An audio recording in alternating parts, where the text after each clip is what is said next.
sai ka danna ƙararrawa domin samun sanarwa idan mun uploading na sabbin bidiyoyin. Mun gode. Assalamu alaikum warahmatullahi ta'ala wabarakatuh. Barkanku da zuwa nan channel ta mai albarka. In kai sabon zuwa ne, muna roƙonka da ka taimaka ka danna mana alamar subscribe, sannan ka danna mana alamar ƙararrawa domin samun sabbin shirye-shiryen mu a kan lokaci da zarar mun ɗora.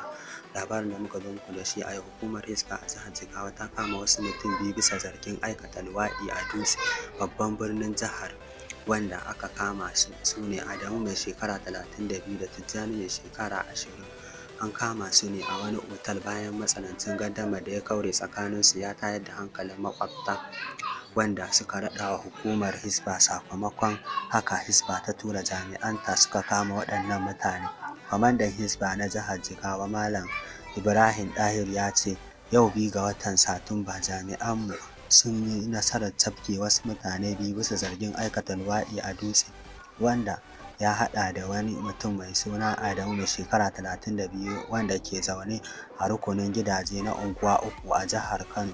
Ya gayyaci abokinsa mai suna Tijjani mai shekara 20 wanda ke zaune a rukunin gidaje na Garkuwa a jihar Sokoto. Sun tsara yadda za su haɗu ne a shafin Facebook bisa alƙawarin da Adamu ya yi wa Tijjani cewa zai ba shi 50,000 idan ya zo suka aikata luwaɗi. Sakamakon haka Tijjani ya shigo mota ya zo Dutse, ya samu Adamu a otal da ya kama kuma suka kwana tare, amma sai washe gari sai Adamu ya kasa biyan Tijjani 50,000 da ya alƙawarta masa. Sakamakon haka rikici ya kaure har makwabta suka farga da halin da suke ciki kuma suka sanar da hukumar Hisba. Da bisani Hisba ta tura jami'anta suka kama su.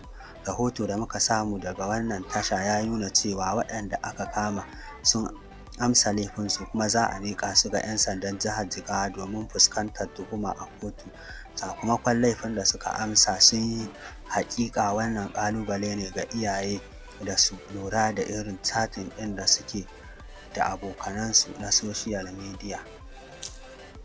Ƙarshen labarin kenan. Kai sabon zuwa ne wancan ta mai albarka, muna roƙon ka da ka taimaka ka danna mana alamar subscribe, sannan ka danna mana alamar ƙararrawa domin samun sabbin shirye-shiryen mu a kan lokaci da